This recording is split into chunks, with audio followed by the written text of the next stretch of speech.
more. We get this countdown. I might have mentioned it before. 5, 4, 3, 2, 1. I guess it's kind of like being on a movie set where you get a countdown and then there it goes. We don't get we get the countdown. What can I say about today's reading? It's another bold reading. If I can make some puns, I guess that'd be okay. This reading may be subject to interruption because right now over here I have a white cat. He's really cute. He's called Oscar. However, he may or may not interfere. The ones of you who watch my colleague Reverend Lisa, I'm probably sure are very, very familiar with cats interrupting the proceedings because she fosters cats. She and her husband foster cats, amongst other things. Let's get into today's reading, then I'll go back and make some comments. I hope you liked yesterday where I sort of split it in two and talked to people who are not involved in Science of Mind and then who are. After the reading, my wife actually watched the reading, and afterwards she came up and we had a discussion about this, and she thought it was useful to her anyway. So I hope it was useful. The first quote is from a lady called Octavia E. Butler.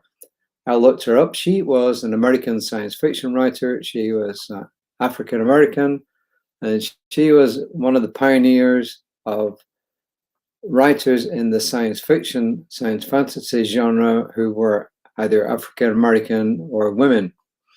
And she wrote about a lot of things which put a searchlight, I guess you could say, on different issues that were going on and are still going on at the time, which would be looking after the planet, African American issues, women's issues, global warming, etc., etc. And this is what she has to say. I'm not sure where the quote is taken from. All that you can touch, you change. All that you change changes you. The only lasting truth is change. The divine is change. And it's often been said that we don't mind change, we just don't want to change. We don't want to be changed, I guess was the expression. This is what Holmes says in a Holmes Reader on Meaning, on page 19. Energy is eternal. Physics would tell us this. The stuff out of which all forms are made is indestructible. You know, there's basic energy back of everything. In this vast change is where we live. The flux and flow and ebb and tide of evolution. There is a constancy, a consistency. There is in the midst of all movement something that does not move and yet moves all things. And he's talking about that which brought everything into existence by whatever term you wish to give it, either religious, spiritual term, or a scientific term. Now he's talking about being a minister, which some of it I can relate to. Being a minister can be challenging.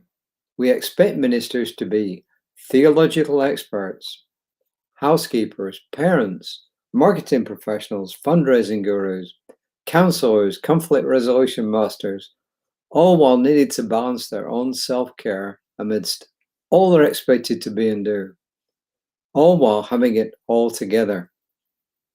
And the moment the minister proposes to change the order of service, all of you know what breaks loose. Maybe. In other words, what he's saying here is that even in our church services or spiritual center services, whatever services, people get used to things being as they are. They don't want to change. We've had a big discussion about changing the meditation that starts at the beginning of our service. Right now, it's still the same as it always was. There has been discussion about changing it. There's been resistance to change. We'll see what happens in the future. If you watch our Sunday service, you will tell whether there has been any movement in the direction of change in that regard.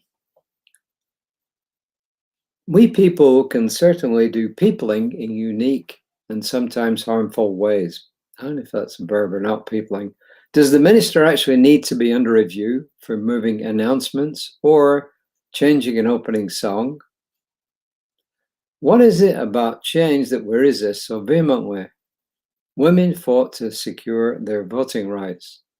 Black people fought and died for the right to vote, along with gaining other civil rights. LGBTQ people fought for marriage equality, among other rights, and we could go on and on and on. And probably we will do. Why so much fighting against basic human rights and dignity? I do not think these rights didn't happen within New Thought as well. So he's talking about the New Thought community, as you see. You might be surprised by the amount of resistance to equity and justice that occurs in New Thought historically and today. On June 8th, we read, "If you want something you've never had, you have to do something you've never done. Creating something new, something that has never been done or seen or experienced before, requires a willingness to change in bold ways. Going from a horse to a car, from a candle to electricity, from flapping our arms to flying in airplanes, all require bold changes." And then he asks, what bold changes are we invited to make today? What bold changes are you invited to take? Well, what bold changes am I invited to take? Well, I can think of lots of areas in my life where I'm really happy with the way things are. But change happens sometimes by choice and sometimes because it's forced upon us. For instance, in one of our Toastmasters, I'm a member of 2 Toastmasters clubs, and in one of those, I'm the current president. And I like being president. I've been president for almost a year. My term will end at the end of June. Do I want to give up being president? No, but the rules require it. So guess what? I will become the immediate past president, and we have already selected somebody who will replace me effective 1 July. And he will continue on for 6 months and then maybe get re-elected for another 6 months, which is the maximum term. So that's the change that's being forced upon me, which I really don't want to make. But I realize the fact that change in this sense is good. Even though I don't want to make it, don't get me wrong, I am fully prepared to make it. I am not going to fight the system. I wouldn't dream of it because I think it's good. But it's just what goes on inside me when things have got to change. But he's not talking about things like, well, maybe he is talking about things like that, but he's also talking about how we view the world, how we view what's going on in the world, how we view how people are treated in the world. And I can honestly tell you this, that I got a first-hand view of how women were treated in the world. Why? Excuse me. Because at 4 years old, my mother became a single parent. My father died. He passed away. My grandfather sold the business, and we ended up having to move in with my mother's parents because my grandfather not only sold the business, he sold the house we lived in, and he bought himself another one and didn't invite us along. So we had to live with my mother's parents. But the point I'm making is this, that I saw that she was at a major disadvantage compared with mine. Number one, the job she got, she had to go out to work. She didn't have a full-time job before my father died, but she had to go out and get a full-time job. And the kind of jobs that were open to her, because she didn't have a college education. Why? Because her parents didn't give her one. It wasn't something that women did back then. So she had to get the kind of job she could. And she earned less than men would earn. And in addition to that, she couldn't get loans like men could get loans. She could not get a mortgage on a house without having male relatives co-sign it, and she was too proud to do that.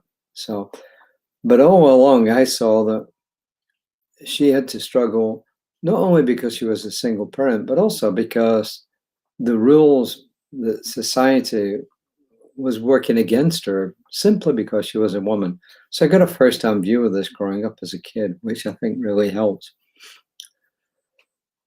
But then again, I ask myself now, what changes am I prepared to make? I've made lots of changes. I've made changes in the way that I look at the LGBTQ community, and it's changed. Even that's changed as things are going along. I've changed in the way that I've looked at religion. I've changed in the way that I've looked at spirituality. Am I done changing? No, obviously not, because keep changing. So one thing I'm called to do is to put aside a lot of what I learned from my religious upbringing growing up. Not everything, because a lot of it was good, but I'm called to discern what was in there and move aside. I'm also called to look at things in life from other than a white male perspective, and to see how people other than white males are treated, because there is a pecking order. Yeah, there's a pecking order in the terms of people who got power, people who got a lot of money. But there's also a pecking order in how people of different genders and different racial groups are viewed around the world. Here, white people are at the top of the pecking order. In other parts of the world, it's not the case. When I lived in Saudi Arabia, the Saudi Arabs were the top of the pecking order. Yeah, they're Caucasian, but they're not Western European Caucasian. I never lived in India, but I know in India, the Hindus are at the top of the pecking order. And then all the different classes in the caste system, you know. So in other words, there's pecking orders around the world. And I think one of the things we are called to do is to look at things differently and to change it, to change a lot of those pecking orders and create a level playing field. So that's the end of my preaching for today. I've got a class coming up in the not too distant future. And I don't claim that all the stuff that we read to you is everything that you should absolutely accept. But what I do say is this, you know, what we read and write and present to you is for you to look at and discern what's right for you. You know, the Buddha, in his wisdom, told people, don't believe it because a wise man said it, a prophet said it, a priest said it. He says, don't even believe it because I said it. You need to discern within yourself what is the truth for you. And I think that applies to these readings, this reading, all these readings, and anything I say or anybody else says. So, how's that? I am tempted not to read out the affirmation because it's so long. Today, I change what needs to be changed. Today, I change what needs to be changed. I'm going to leave it at that. Reverend Lisa will be on tomorrow morning at 9 o'clock. I'll be back tomorrow morning right about 5 p.m. And once again, if you need anything, reach out to us. And please, when you see this, give us a like on whatever medium it is you see us on, whether it's Facebook, Instagram, YouTube. Those are the prime ones that I send it to. Give us a like. We would really appreciate that. And do this. Remember to do this today. Go and look at yourself in a mirror. And look into your own eyes. And just say, I love you, and repeat it. I love you, I love you, I love you. See how that makes you feel.